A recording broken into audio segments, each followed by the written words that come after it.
السلام علیکم دوستو، میں عاصم سہیل آپ کی خدمت میں حاضر ہوں۔ امید کرتا ہوں کہ سب خیر خیریت سے ہوں گے۔ اللہ پاک آپ سب کو اپنی حفظ و امان میں رکھے۔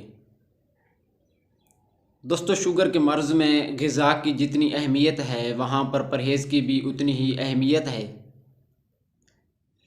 اگر شوگر کا مریض سب کچھ کھاتا رہے لیکن پرہیز بالکل بھی نہ کرے تو دوائی کا کوئی فائدہ نہیں ہوگا،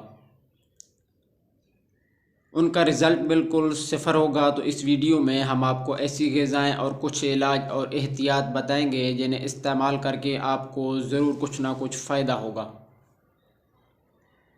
تو ویڈیو شروع کرنے سے پہلے جلدی سے ہمارے چینل کو سبسکرائب کر دیں تاکہ ہماری جو آنے والی ویڈیو کا نوٹیفیکیشن ہے وہ سب سے پہلے آپ تک پہنچتا رہے۔ تو دوستو، شوگر کے مریض انڈے کا استعمال کر سکتے ہیں۔ اس کے علاوہ دودھ اور مکھن کا استعمال بھی کیا جا سکتا ہے، اور بادام کا استعمال کر سکتے ہیں۔ اس کے ساتھ ساتھ دہی، مکھن اور پنیر، اور اس کے علاوہ مچھلی کا تیل بھی استعمال کر سکتے ہیں، اور اس کے ساتھ ساتھ ناشپاتی، جامن اور آڑو کا استعمال بھی کیا جا سکتا ہے۔ شوگر کے مریضوں کے لیے بکرے کے گردے اور لبلبے گھی میں بھون کر کھانا بہت ہی بہترین ہے۔ اس سے انسان کا لبلبا فعال ہوتا ہے اور جسم کی کمزوری بھی دور ہوتی ہے۔ اس کے علاوہ شوگر کے مریض دہی کا پانی اور ناریل کا پانی بھی زیادہ سے زیادہ استعمال کر سکتے ہیں۔ اس سے بھی شوگر کے مریضوں کو بہت زیادہ فائدہ پہنچتا ہے۔ شوگر کے مریض اپنے دانتوں کی صفائی کا خصوصی خیال رکھیں۔ دانتوں کی صفائی سے بھی شوگر کو کنٹرول کرنے میں مدد ملتی ہے۔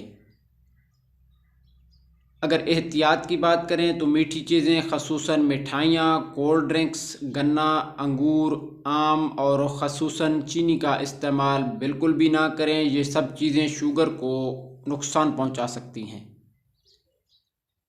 اس کے علاوہ واک کا خصوصی اہتمام کریں۔ صبح خالی پیٹ کم از کم 30 منٹ تک ضرور پیدل چلیں۔ اس سے بھی شوگر کنٹرول کرنے میں مدد ملتی ہے۔ اور اس کے ساتھ ساتھ شوگر کے مریض کھانے کو 4-5 حصوں میں تقسیم کر کے کھائیں۔ ایک ہی وقت میں بہت زیادہ نہیں کھانا چاہیے، اس سے بھی شوگر کو نقصان پہنچ سکتا ہے۔ تو اپنے کھانے کو تھوڑا تھوڑا کر کے کچھ حصوں میں تقسیم کر دیں، اس سے بھی شوگر کنٹرول کرنے میں ضرور مدد ملے گی۔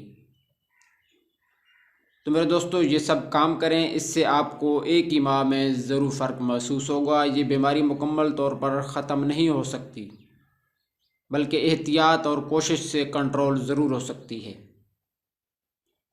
تو میرے دوستو، یہ تھی آج کی ویڈیو۔ امید ہے کہ آپ کو پسند آئی ہوگی۔ اگر پسند آئی ہو تو اسے لائک اور شیئر ضرور کر دیجئے گا۔ دعاؤں میں یاد رکھیے۔ جزاک اللہ خیرہ۔